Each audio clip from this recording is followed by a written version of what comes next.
ಹಿಂದೆ ಇಡ್ತಾರೆ. This is where Rama comes. He knew Sita was really innocent. Sita was not guilty.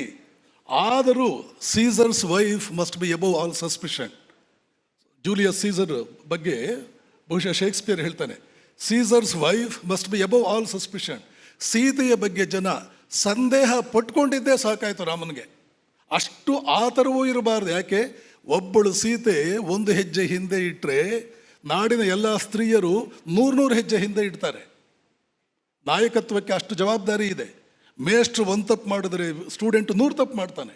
ರಾಜ ಒಂದು ತಪ್ಪು ಮಾಡಿದ್ರೆ ಸಿಟಿಸನ್ 100 ತಪ್ಪು ಮಾಡ್ತಾನೆ. ರಾಜ 100 ಒಳ್ಳೆಯ ಕೆಲಸಗಳನ್ನು ಮಾಡಿದ್ರೆ ಸಿಟಿಸನ್ 1 ಒಳ್ಳೆ ಕೆಲಸ ಮಾಡ್ತಾನೆ.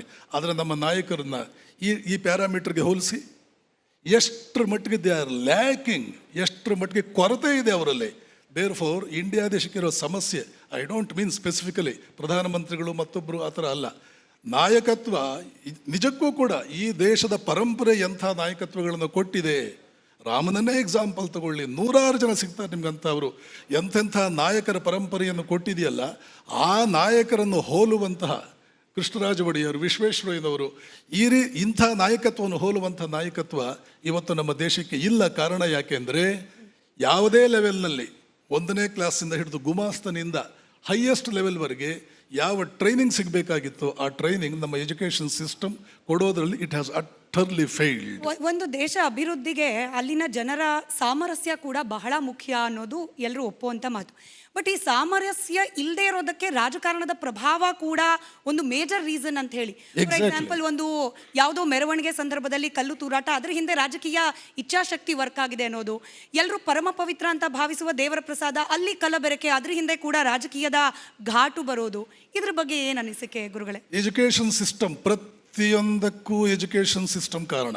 ಸ್ವಾಮಿ ವಿವೇಕಾನಂದರು ಹೇಳಿದ್ನಲ್ಲ, ನಮ್ಮ ರಾಜಕಾರಣಿಗಳಿಗೆ ವಿವೇಕಾನಂದರು ಗೊತ್ತಿಲ್ಲ, ಋಗ್ವೇದವೂ ಗೊತ್ತಿಲ್ಲ, ಉಪನಿಷತ್ತು ಗೊತ್ತಿಲ್ಲ, ಗೊತ್ತಾಗಬೇಕಾಗಿರೋದು ಒಂದೂ ಗೊತ್ತಿಲ್ಲ.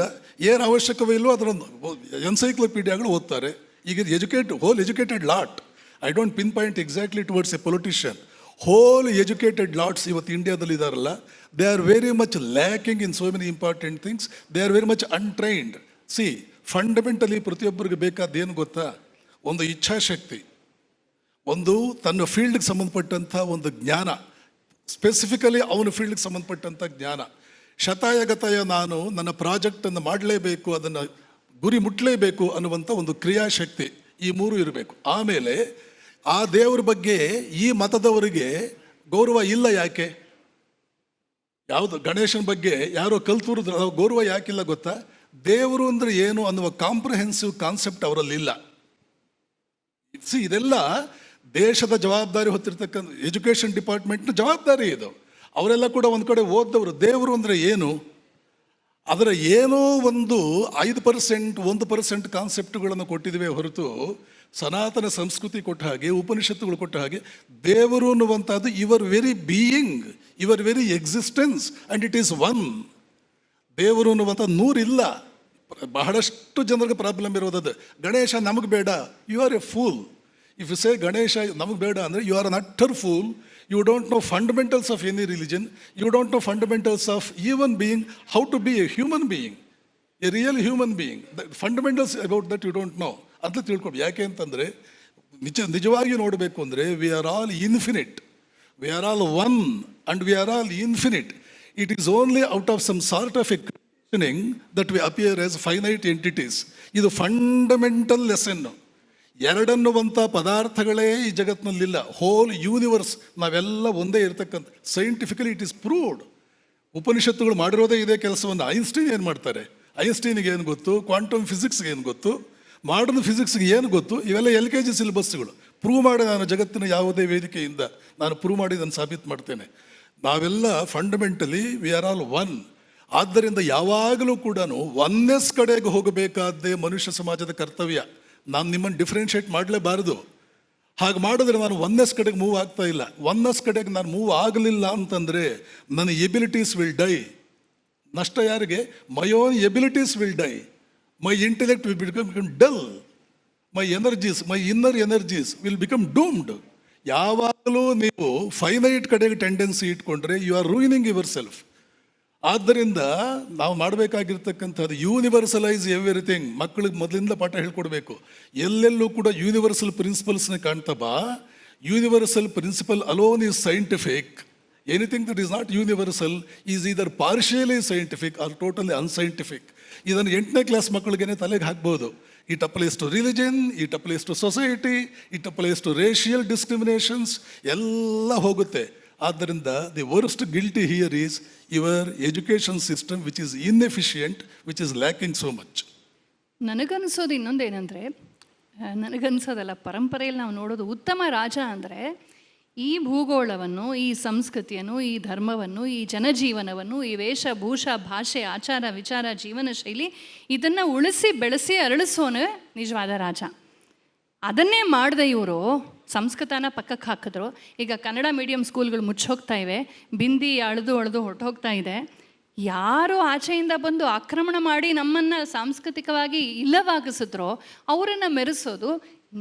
ಇಲ್ಲಿ ನೇಟಿವಿಟಿ ಏನಿದೆ, ನಮ್ಮ ಸ್ಥಳೀಯವಾದ ಧರ್ಮ ಸಂಸ್ಕೃತಿ, ನಮ್ಮ ಅಸ್ಮಿತೆಗೆ ಗೌರವ ಕೊಡದೇ ಇರೋವಂಥ ರಾಜಕಾರಣಿಯನ್ನು ಪಾಪಿ ಅಂತಲೇ ಹೇಳಬೇಕು ನಾವು.